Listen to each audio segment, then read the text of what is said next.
I could, I'd grow my hair, sleep all winter like a bear. Hello, everyone, and welcome to Theater Talk. We're here at MCTV, down in the deep bowels of the Avalon Theater. Going to be talking about a brand new show happening at Churchill Theater that opens up September the 20th, and that is the Spitfire Grill, opening September 20th and running for 3 weekends. We're going to talk a little bit about that. Have a couple people here to discuss it with me.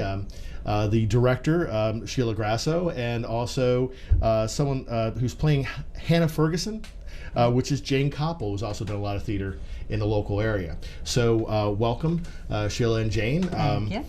This is fun because I know you real well, but at the same time I get to interview you on this particular show, and I'm really excited to see the show open and well, as we're filming this in a week. So Sheila, tell us a little bit about Spitfire Grill, the background of it, maybe why you chose to direct this show. Well, actually I didn't choose. The way Churchill Theatre works is we have a programming committee who chooses, and then they invite directors. And when they invited me, I said yes. I knew the show vaguely, but not really well. But as I got into researching it, I really fell in love with it for a number of reasons. Number one, this is not your normal musical.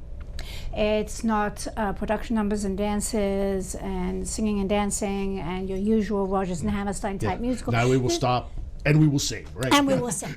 This is an actor's musical. The music absolutely threads through the entire thing. It's an ensemble piece with only 7 actors, 6 of whom sing, dialogue, create very, very dynamic, three-dimensional characters that grow and change throughout the show. So that's why I call it an actor's musical. And for me, as somebody who has taught theater for over 30 years, that was a wonderful challenge, a wonderful opportunity. So that's why I agreed to do it. Oh, sounds great. And then I shamelessly challenged people to come and audition for it, including Jane here. I said, you've got to come do this show, because it was very important to get really talented actors and singers, and that's a combination it's not always easy to find, but I certainly found them. The cast of this show is amazing, absolutely amazing. Of course, one of the amazing cast members is Jane. Isn't that a great send of Jane? Yes. Is Jane Copple.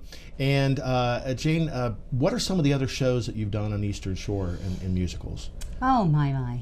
Just a couple of them. Most of them are with Churchill Theatre. I've done South Pacific, Kiss Me Kate, an original musical by Earl Lewin of Celluloid that went to New York City, by the way. A funny thing happened on the way to the Forum. That was fun. But the thing about this show, for me anyway, personally, not just the small, intimate cast, which I really, really love, because you get to know not only the actor playing the part, but also the character itself so much more, is that this particular role is a big challenge for me. I'm playing a 70-year-old. Cranky. So it's very easy to go to that character through makeup, yes, okay, but you still have to have body posture.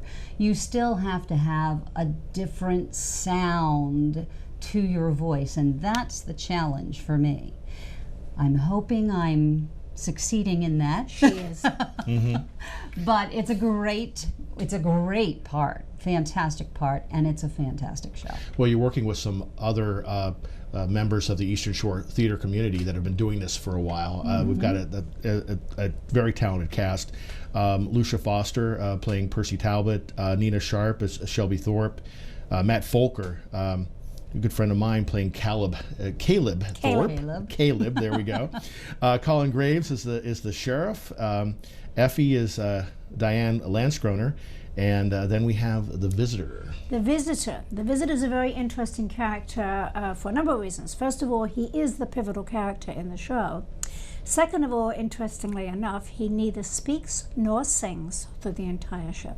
And I actually expanded the character just a little bit in that he's supposed to be in 2 scenes towards the end of the play. Right. Even though the play revolves around him from the very beginning, or much of the play, not all of the play, but much of the play revolves around him from the very beginning.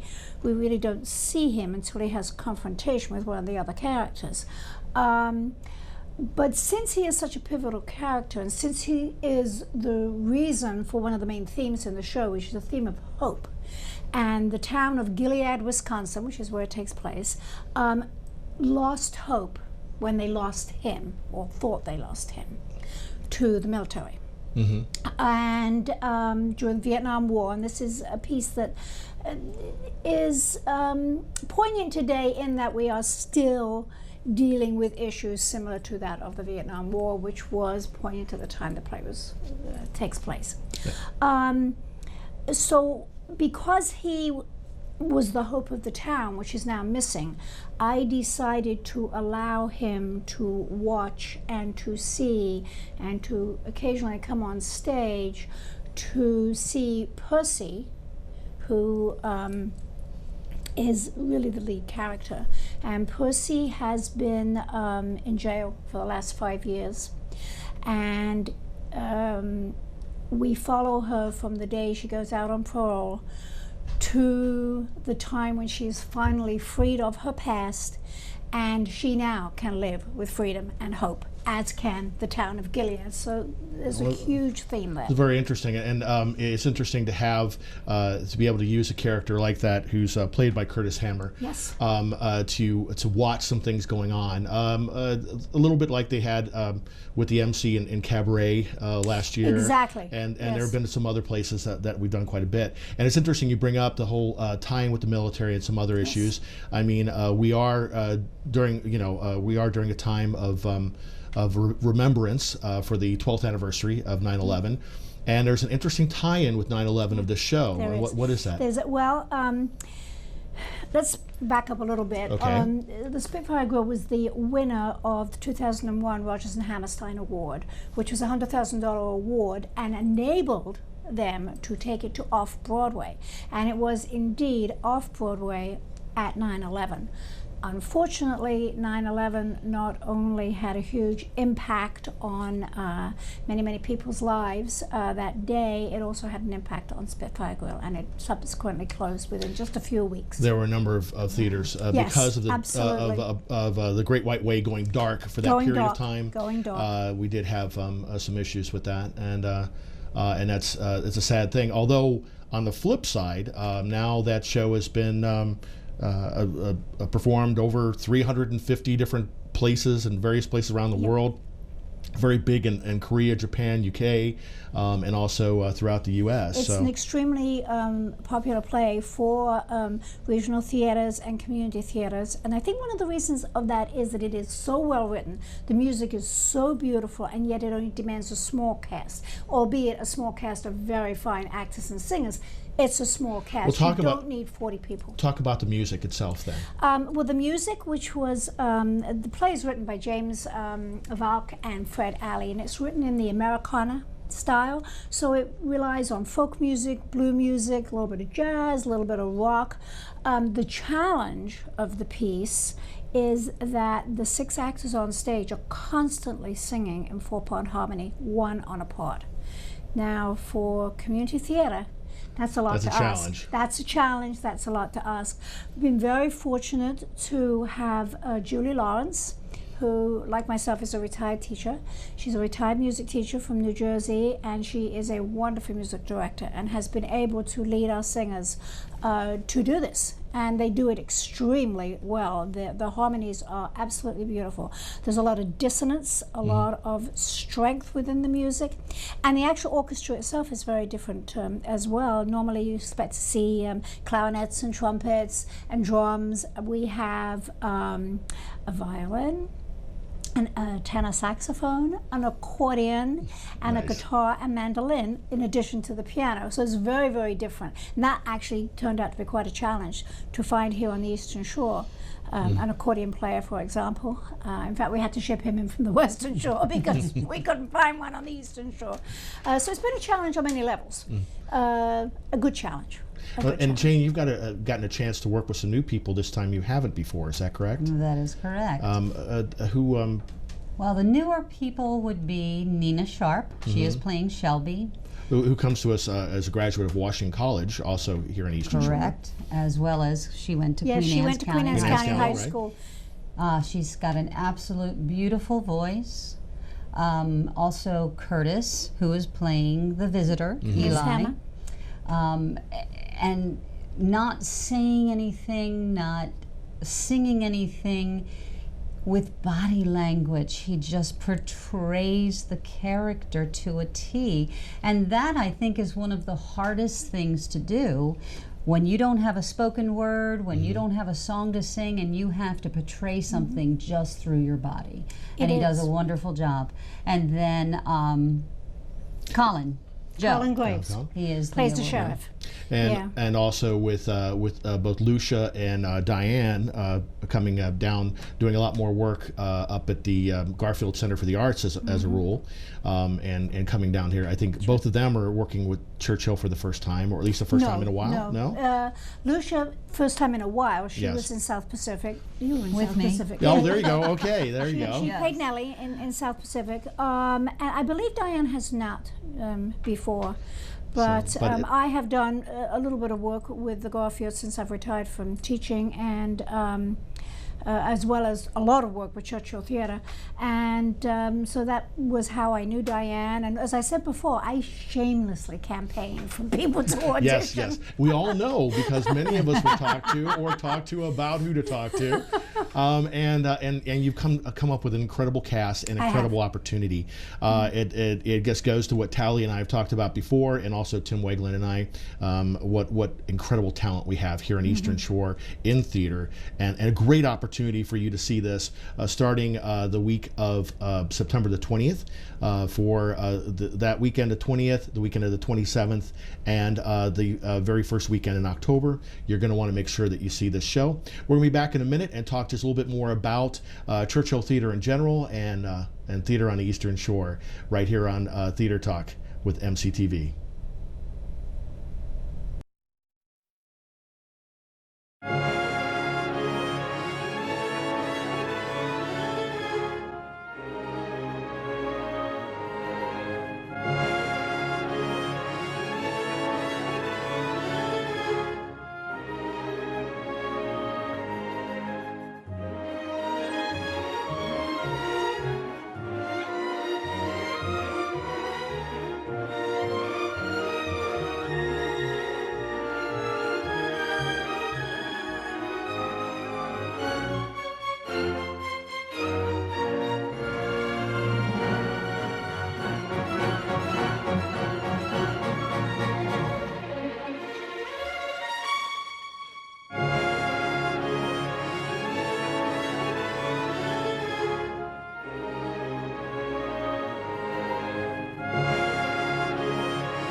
Tandem Antiques.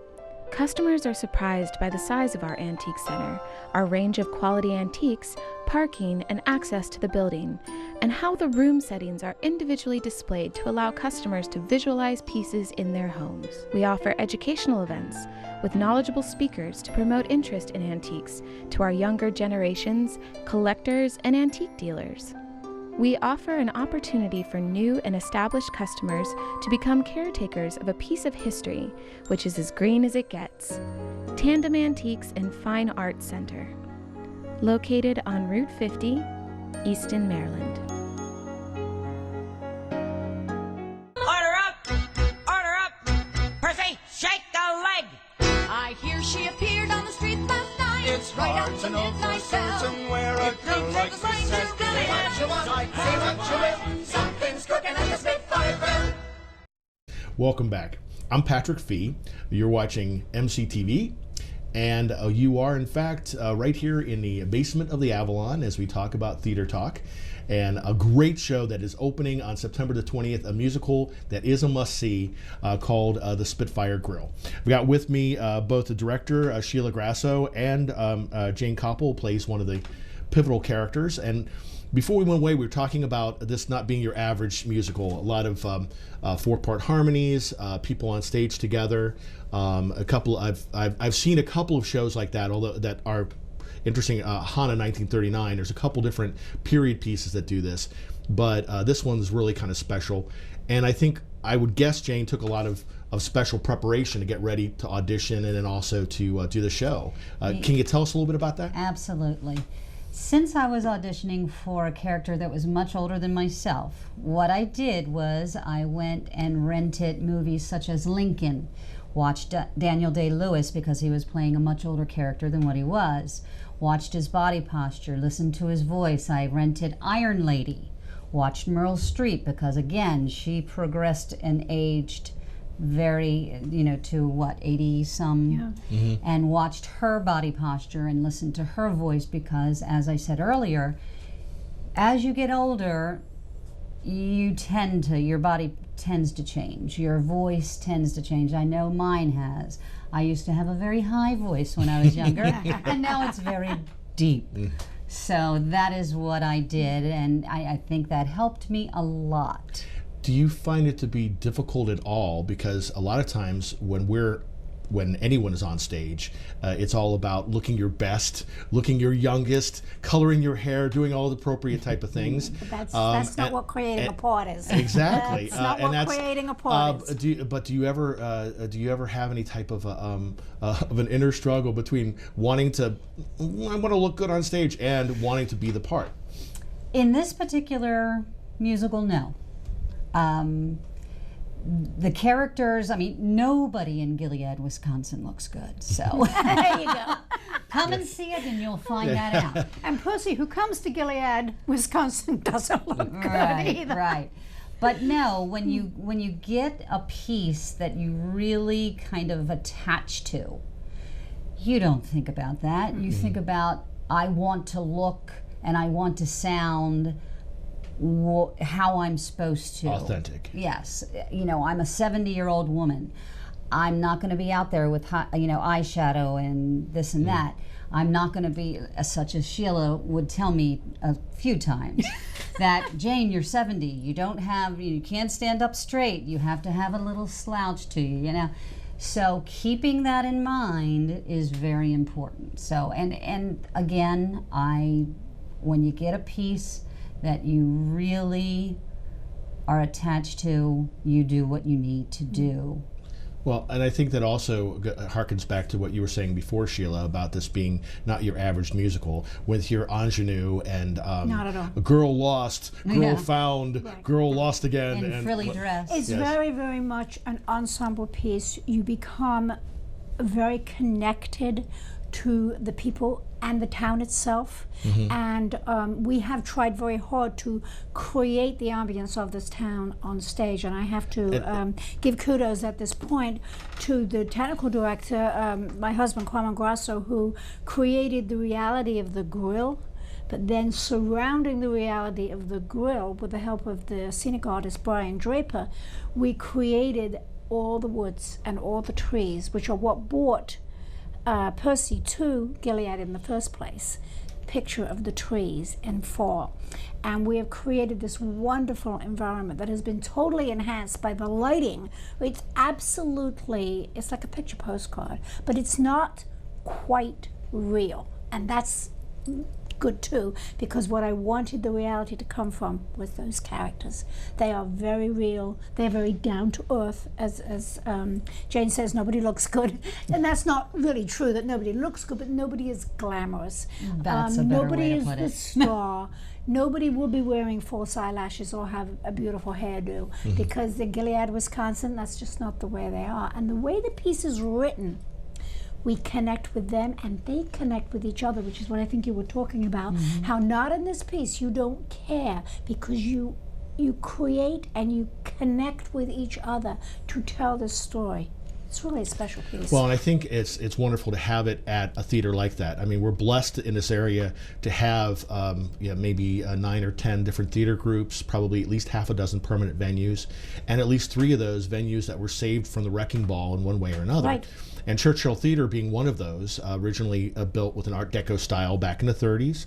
And in fact, next year celebrating, is it the 85th anniversary of the It is building our itself. anniversary year. And so that have that type of a building that has that feel to it and everything, and inside it then to enhance that with because I have seen the set, I've seen some of the lighting, and it definitely we talk about being able to sit in the theater seat and kind of go on a voyage and disappear from your life for a little while. That's what I wanted. And that's what we're seeing there. The work in the rocks and the places to sit, and these trees that are not really trees but give you the feel of it anyway, is really a special touch.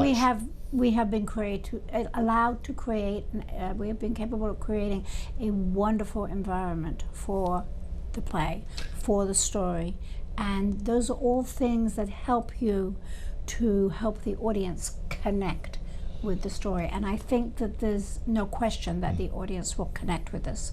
They will connect with these characters. They will feel for these characters. They will watch them grow as they, all of them in one way or another, regain hope.